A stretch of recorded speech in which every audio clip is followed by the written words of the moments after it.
ఎందుకు నాన్న? నేను వెళ్ళి కనుక్కుంటాను. రామ్కుమార్ గారు, ముందు మీరు విక్రమ్ని హాస్పిటల్కి తీసుకెళ్ళండి, చెక్ చేయించండి. విక్రమ్, హెల్త్ చెకప్ చేయించుకోండి. సరే సార్.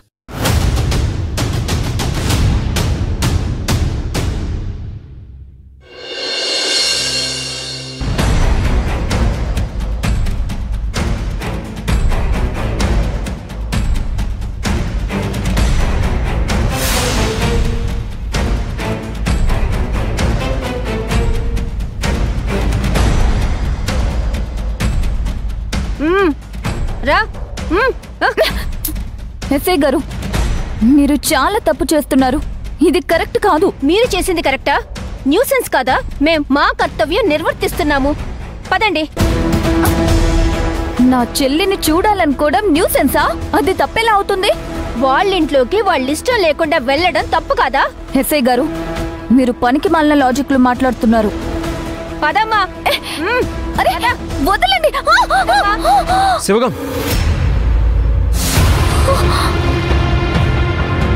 ఏంటండి ఎందుకు ఇలా దురుసుగా ప్రవర్తిస్తున్నారు? తను చేసిన తప్పేంటి? వేరే వాళ్ళ ఇంటికి వెళ్ళి న్యూసెన్స్ చేయడం తప్పు కాదా? టార్చర్ పెట్టడం, కొట్టాలనుకోవడం తప్పు కాదా? అవన్నీ నేనెప్పుడు చేశాను? నేనెందుకు చేస్తాను? అదంతా అబద్ధం. తను వాళ్ళ చెల్లిని చూడ్డానికి వెళ్ళింది. ఎవరో కావాలని మీకు తప్పుడు ఇన్ఫర్మేషన్ ఇచ్చారు. అవును. ఆది అంటే ఎవరు? వరసకి నాకు తమ్ముడు. శిశిర అంటే ఎవరు? నా చెల్లి. మరి వాళ్ళిద్దరూ కలిసి కంప్లైంట్ ఇచ్చారు. దీనికి అర్థం ఏంటి?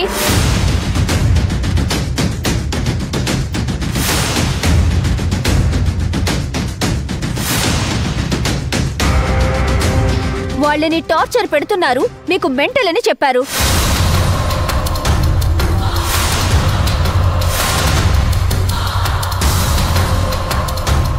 నన్ను పట్టుకొని మెంటల్ అంటావా?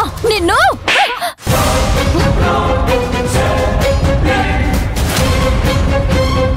ఒక డ్యూటీలో ఉన్న ఎస్ఐని కొడతావా?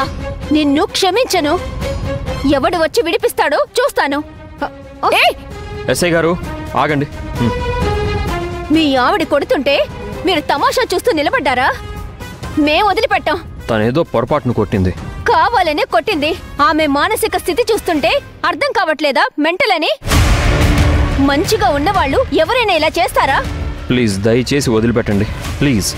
ఇంత చిన్న విషయాన్ని మీరు పెద్దది చేస్తున్నారు. నన్ను కొట్టడం చిన్న విషయమా? వదిలే ప్రసక్తే లేదు. మిమ్మల్ని పని చేయమని ఆది మీకు ఎంత ఇచ్చాడు? ఏంటి? అదే, ఎంతకి బేరం కుదుర్చుకున్నారు? మిస్టర్, నోరు అదుపులో పెట్టుకుని మాట్లాడండి. ఇప్పటి వరకు గౌరవంగానే మాట్లాడాను. మీ పద్ధతి చూస్తుంటే మీకు గౌరవం ఇవ్వాల్సిన అవసరం లేదనిపిస్తుంది. మీ గౌరవం ఎవరికి కావాలి? నా డ్యూటీని నన్ను సక్రమంగా చేసుకొనివ్వండి. నీ సంగతి నేను కమిషనర్కి చెప్పి తెలుస్తానుండు. శివగామి, ఆగు. ఇంత చిన్న వాళ్ల కోసం, ఇంత నిజాయితీ లేని మనుషుల కోసం అంత ఇన్ఫ్లుయెన్స్ అవసరం లేదు. ఏం చెయ్యాలో అది చేద్దాం. మీడియా వాళ్ళకి ఇన్ఫర్మేషన్ ఇద్దాం, వాళ్లే చూసుకుంటారు. సార్, కోర్టు నుంచి పేపర్లు తెచ్చాను.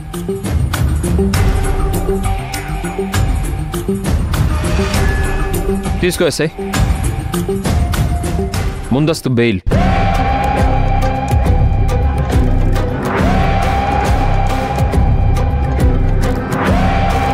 సరే.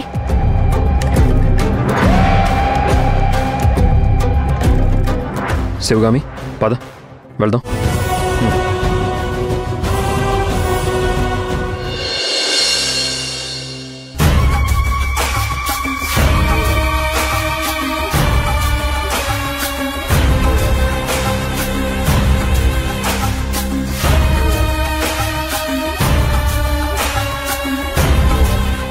ఎందుకండి ఈ ఫేకింగ్ కట్లు?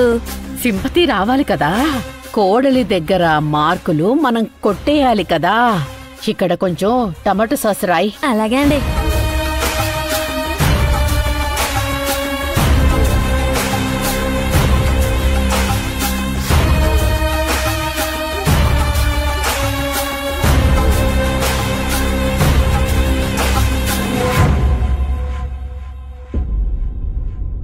దెబ్బ తగిలినట్టుందా?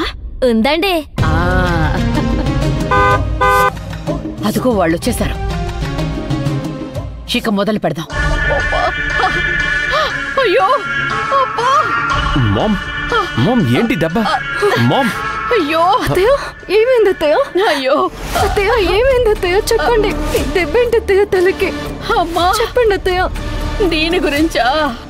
వద్దులేమ్మా, అనవసరంగా నీకన్ని నిజాలు చెప్పి మీకు గొడవలు పెట్టిన దాన్ని అవుతాను.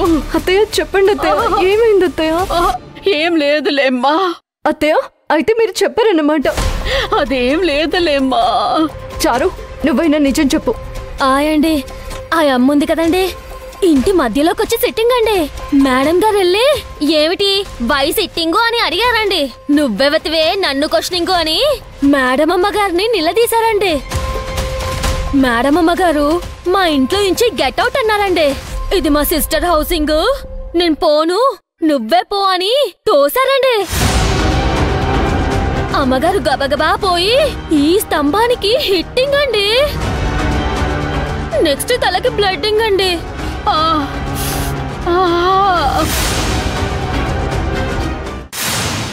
శివగామి నా ఇంటికొచ్చి మా అత్తగారిని గాయపరుస్తావా? నిన్ను ఏయ్, ఆగు, ఎక్కడికి వెళ్తున్నావు? నన్ను వెళ్ళనివ్వండి. ఆ శివగామి దగ్గరికి వెళ్ళి నిలదీయాలి. చూడు, నువ్వెక్కడికి వెళ్లాల్సిన అవసరం లేదు. కాగల కార్యం పోలీసులు నెరవేరుస్తారు. వాళ్ళకి మళ్ళీ ఫోన్ చేసి గట్టిగా చెప్పు.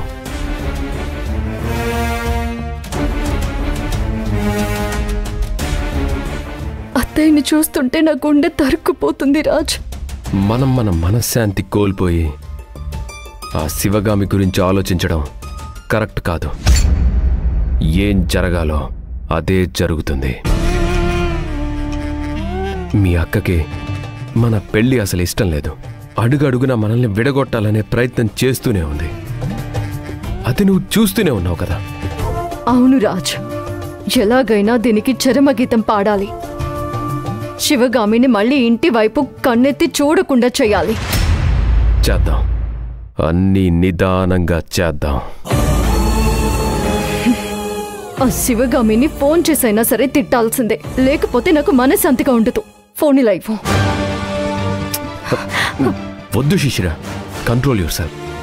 మనం ఆ శివగామిని ఇగ్నోర్ చేయడమే శివగామికి పెద్ద దెబ్బ. అంతకు మించిన దెబ్బ ఇంకేమీ ఉండదు. నువ్వు కూడా శివగామిని ఇగ్నోర్ చేయి.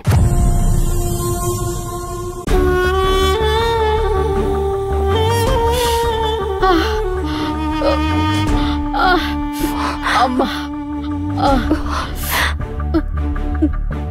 అమ్మా శిశిర,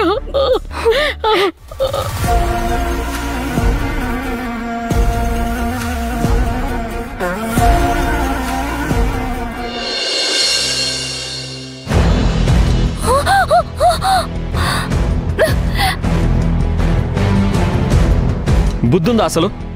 ఏం చేస్తున్నావో నీకైనా అర్థం అవుతుందా అసలు? Non sense. నీ పరువు తీసుకోవడం కాకుండా అందరినీ సఫర్ చేస్తున్నావు, అందరినీ ఇబ్బంది పెడుతున్నావు. బాగుందా నీకు? అలా అరెస్ట్ చేసి తీసుకెళ్తుంటే బాగుందా నీకు? వాళ్ళ చేత మాటలు పడుతూ ఉంటే? అలా అనకండయ్యా, అమ్మగారు ఇంకా బాధపడతారు. నువ్వు నోర్మూయి లక్ష్మమ్మ.